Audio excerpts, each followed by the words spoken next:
내년부터 내후년까지 물류센터 상호는 계속적인 공급 부족이 예상이 되고, 그리고 저온은 공급 과잉이 예상됩니다.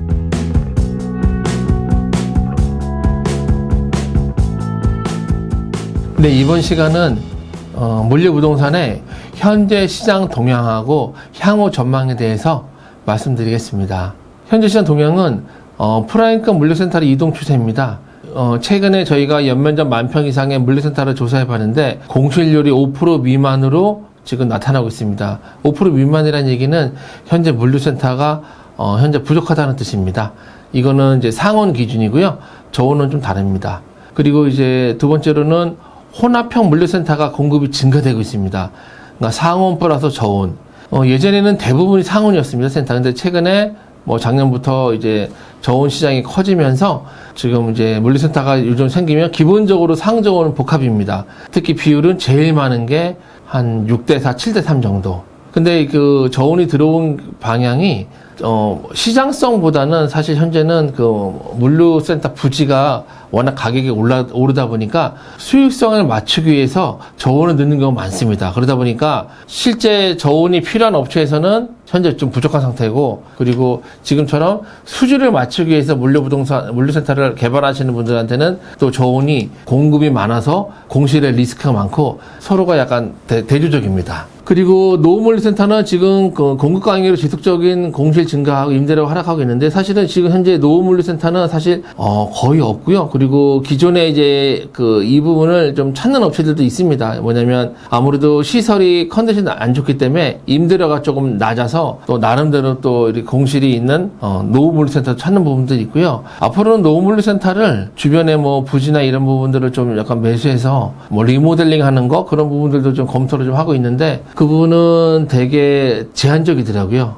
사실은 이 노후물류센터 리모델링 쪽이 시장이 커지면 지금 물류 부지가 부족하다는 것들이 조금 완화될 텐데, 현재로서는 요 리모델링 시장은 조금 아직은 어렵습니다. 그러다 보니까 결국은 물류 부지를 계속 찾게 되는 거고, 결국 물류 부지가 없다 보니까 가격이 오르는 거고, 결국 가격이 오르다 보니까 결국은 그 상온으로만 해도 되는데 수익을 맞추기 위해서 결국 저온을 넣는 거고, 또 그러다 보니까 저온이 많아져서 결국은 또 이제 공급이 과다가 되는 그런 개념이죠. 근데 결국은 저온을 쓰려는 업체들은 계속적으로 있고 이제 많아지고 있는데, 이분들의 첫 번째 핵심은 로케이션입니다. 물류센터를 선정할 때 크게 두 가지입니다. 첫 번째 로케이션, 두 번째 비용, 두 가지인데, 상온 같은 경우에는 특히 물동량들이 택배로 나가거나 이런 부분들은 로케이션이 중요하지 않기 때문에 그러니까 로케이션보다는 비용 쪽에 좀 포지션을 높게 주는데, 저온은 아닙니다. 저온은 100% 로케이션입니다. 그래서 저희가 예전에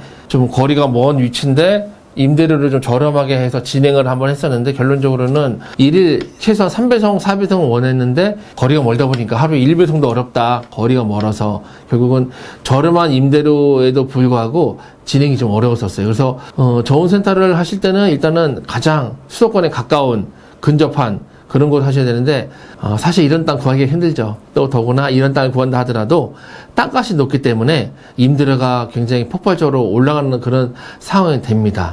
그래서 그런 부분들은 종합적으로 잘 판단해야 될 것 같습니다.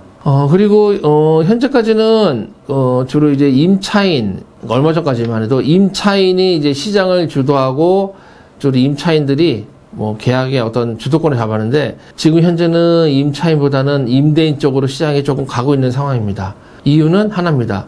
수요보다 공급이 좀 부족한 상황입니다. 그렇기 때문에 지금은 임차인보다는 임대인 쪽이 좀 더 큰 힘을 가지고 시장을 지금 이끌어 나간다고 보면 되고요. 계약 기간 같은 경우에도 예전 같은 경우에는 보통 2, 3년이 많았는데, 최근에 계약 기간은 제일 많은 게 5년입니다. 5년에서 7년. 그래서 이게 한 1, 2년 만에 이렇게 5년 정도 되는 장기 임차권이 굉장히 늘어나는 상태죠. 그리고 마찬가지로 이제 이 업의 특성인데, 앞으로 미래의 특성인데, 이커머스, 개인이 많이 소비하는 이커머스 사업도 계속 성장하고 있고요. 기업들이 사용하는 3PL, 3자물류도 성장하고 있고, 특히 이제 콜드 신선식품도 시장도 계속 성장하고 있기 때문에 현재로서는 요 세 가지 시장이 같이 성장하겠다고 보면 되겠습니다. 그리고 이제 이거를 이제 향후 전망으로 보면요. 지금 이제 물류 쪽의 전망은 저는 사실 개인적으로 되게 굉장히 밝게 보고 있습니다. 일단은 많은 대기업들이 물류를 하려고 전부 다 물류 쪽 시장에 뛰어들고 있고요.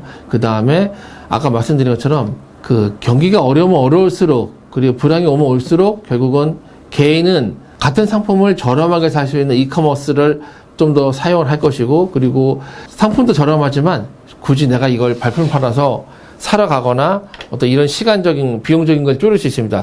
집에까지 다 택배로 갖다 주니까. 그리고 두 번째로는 기업들입니다. 경기가 어려워서 각종 비용을 줄일 때가 있을 때는 제일 첫 번째가 기업들은 물류비입니다. 뭐 물류비, 광고비, 홍보비, 교육비 다양한 게 있는데 대부분의 그 제조를 가지고 있는 그 기업에서는 물류비가 가장 큰 포지션을 차겠다면 물류비인데 결국은 경기가 어렵고 불황이 지속되면 자기들이 하고 있는 자사 물류를 삼자 물류 제3자한테 3PL 3자 물류로 이거를 위탁을 해가지고 물류비도 절감되고 그리고 본인들이 하고 있는 업에 집중할 수 있는 그런 장점이 있기 때문에 두 가지를 보고 있습니다. 그래서 개인은 이커머스 그리고 기업들은 3자 물류 이런 쪽에다가 계속적으로 자기네 어떤 그 제품들이나 이런 부분들을 진행하기 때문에 저는 되게 긍정적으로 보고 있습니다. 그리고 그 외에는 아까 말씀드린 것처럼 1인 가구 맞벌이가 많아지면서 HMR 시장, 신선식품 같은 제품이라도 신선하고 좀 맛있게 먹을 수 있는 거, 그러니까 그런 부분들이 점점점 커지기 때문에 저는 이제 긍정적으로 보고 있고, 특히 이제 뭐 아시겠지만 해외 직구, 역직구 뭐 이쪽 시장도 계속적으로 커지기 때문에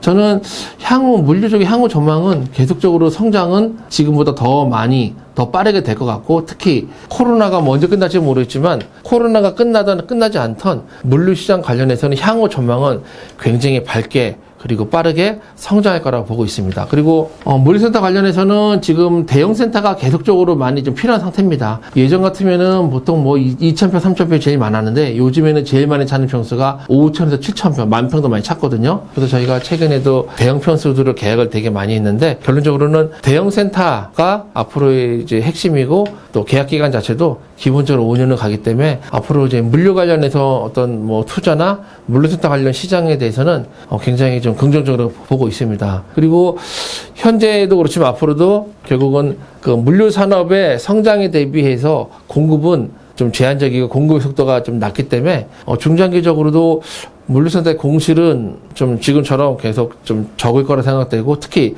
상온에 대한 그런 어떤 니즈는 굉장히 많을 것 같습니다. 그래서 물류센터 지을 때 상온센터를 최대한 많이 확보하는 게 핵심인데 물론 땅값이 비싸니까 그런 것들은 잘 이렇게 조율을 해가지고 어떤 사업 수제를 맞춰가면서 하는 게 맞을 것 같고요.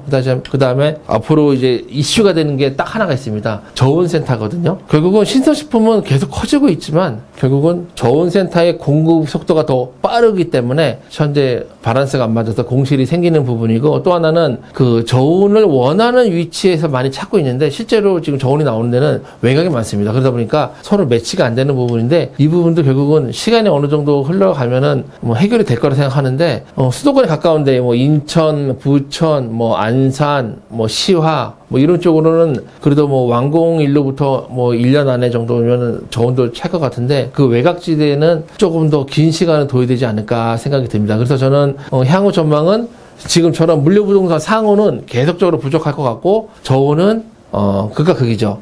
원하는 데는 없고 원하지 않는 데 있으니까 결국은 그 중간적인 위치에 결국은 센터를 확보를 하는 쪽으로 그렇게 방향이 짚어질 것 같습니다. 그래서 내년부터 내후년까지 물류센터 상호는 계속적인 공급 부족이 예상이 되고 그리고 저온은 공급 과잉이 예상됩니다.